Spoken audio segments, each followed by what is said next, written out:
Bonjour, rebonjour, c'est encore Chanouillette, je suis toujours sur le stand de Gigamic à Essen, toujours en compagnie de David, rebonjour. Rebonjour. Et nous sommes donc devant le jeu Cloche-Merle, donc jeu de Inka et Marcus Brandt, qui étaient donc responsables de Descendance. Et on retrouve l'iconographie, on retrouve l'idée du village à développer avec la piste du temps qu'on avait dans Descendance. Mais c'est un jeu à part entière, hein, c'est pas du tout une extension, c'est vraiment un jeu complètement à part entière qui est à peu près la même durée, la même complexité. Alors on est sur une durée d'1h30 environ, d'accord. Et là on va travailler beaucoup plus sur le combo en fait. Donc en effet on garde les mêmes iconographies, à peu près donc les mêmes choses à chaque fois, mais on travaillera directement, différemment et avec des mécaniques complètement changées. On voit qu'il y a beaucoup de cartes et on n'a plus du tout le même plateau. Là on a un petit plateau et chacun a son village. Exactement. Ici chacun a son village, chacun donc a son maire et le but va être de faire prospérer son propre village. Justement on a pris le titre Cloche-Merle parce qu'en fait c'était tout simplement une expression qui reflète la bagarre entre villages. C'est une expression française, une vieille expression française, voilà, qu'on remet du coup au goût du jour avec ce jeu. Ok, la bataille de clochers. Alors comment ça se passe au niveau des petits combos de cartes là, parce que du coup ça intrigue ces cartes. Alors en fait, comment ça va se passer? À début de tour, le premier joueur va lancer tous les dés, d'accord? Ces dés là, on ne peut plus changer leur valeur. Et en fait on va choisir les valeurs de différentes bannières en fonction des dés, d'accord? N'importe où là dans tout ça? Bien sûr. Par exemple ici, je prends un 5 et un 1, ça me fait un 6. Je vais pouvoir prendre une carte 6. C'est une bannière noire. Je la retourne et j'active directement sa fonction. Et c'est comme ça qu'on a déjà élevé notre premier cheval ensemble. Waouh. On se connaît depuis peu, mais on a déjà fait des choses extraordinaires. Ah oui, exactement. Ça fait plaisir. Et justement, comme vous pouvez le voir ici, on va avoir des bannières blanches qui vont se retrouver au fur et à mesure de la partie, de plus en plus nombreuses. Toutes ces bannières, on va pouvoir les réaliser en une seule fois. D'accord? C'est-à-dire que là, par exemple, j'ai une bannière blanche 6, j'en ai également une sur mon village. La prochaine fois que je prendrai un 6, si je veux activer mes bannières blanches, j'activerai toutes les biennes. Exactement. Et du coup, ça fera à chaque fois un cheval? Alors, à chaque fois, on va produire des chevaux, d'accord? Mais ici, on va également gagner des points d'archives, gagner des points épiques qui vont permettre d'avoir une meilleure réputation dans notre village. Des points d'archives, d'accord. Ça correspond au point de victoire? Alors ça correspond au point de victoire que notre maire va transformer en fait.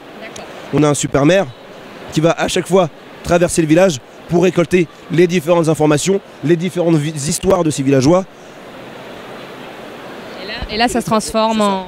Et les faire revenir dans son livre d'or entre guillemets, d'accord, pour les transformer en point de victoire. Ok, donc à son tour on lance les dés. Alors, seulement le premier joueur lance le dé. Exactement, pour tout le monde. Et tout le monde va pouvoir prendre 2 dés à chaque tour. Okay. Voilà. Après, on choisit la carte, on fait l'action, et ensuite, qu'est-ce qui se passe? Alors, ensuite, qu'est-ce qui se passe? L'action va forcément nous coûter du temps. D'accord? Et bien entendu, la courbe du temps, elle ne s'arrête jamais. C'est pour ça qu'à un moment, on va forcément devoir tuer quelqu'un. C'est là qu'on a un super maire qui va se ramer de sa pioche, qui va dire « Ok, t'étais le moins productif. Bon, malheureusement, hop, on l'enterre. Ok? Dès qu'on l'enterre, on prend directement des archives, mais on va devoir forcément faire avancer la peste. La peste, elle est vraiment méchante. La peste, elle fait la taille de notre mère. Ok? C'est pas une petite peste. Ok? Du coup, à chaque fois qu'elle arrive directement sur notre arbre, elle va diviser par 2 tous les points de victoire, toutes les archives qui étaient au début sur notre arbre. Alors, du coup, elle va progresser sur cette piste au fur et à mesure avec le dé. Exactement, au fur et à mesure. Avec le dé, elle va progresser sur cette piste. À chaque mort, on va lancer le dé. Ok? Et dès qu'elle arrive ici... Là, ce sera pour tout le monde, du coup. Ce sera pour tout le monde. D'accord, la peste? Ça n'épargne personne. Ça n'épargne personne, exactement. Ok? On va avoir pas mal d'actions, pas mal de choses possibles, notamment donc, avec différentes églises qui vont avoir différents bonus, différents conseillers, qui vont nous permettre de nous protéger de la peste, de comboter avec d'autres choses. Donc on va essayer d'élever des animaux. Qu'est-ce qu'on a comme autre type d'action? On a comme action, on va avoir pas mal de choses. On va avoir des aventuriers par exemple. Ok. Donc une aventure, elle va commencer par le A, elle va finir par le E. Ok. Et en fait, ça va être comme une petite histoire de notre aventurier. D'accord. C'est le voyage un peu dans Descendance? C'est ça, c'est un peu le voyage. Du coup, dans le principe, dès qu'on prend une carte, on est obligé de prendre la carte du dessus. On va ici prendre 2 temps, on retourne la carte et on regarde l'histoire de notre aventurier. Ici, 2 points de victoire, c'est tranquille, ok, on a juste avancé, mais il peut se passer des choses beaucoup plus graves. On peut avoir un aventurier qui tombe sur des brigands, d'accord? À ce moment-là, on aura 4 points de victoire, l'aventure est beaucoup plus épique, mais par contre, pour continuer, il va falloir payer. Et ça fait un petit chemin qu'il faut créer? Exactement, ça fera un petit chemin, forcément de la carte A à la carte E.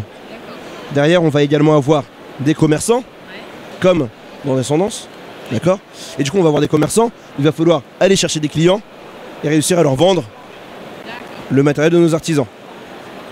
Des champs de blé pour avoir de l'argent, qui sont juste ici, ok?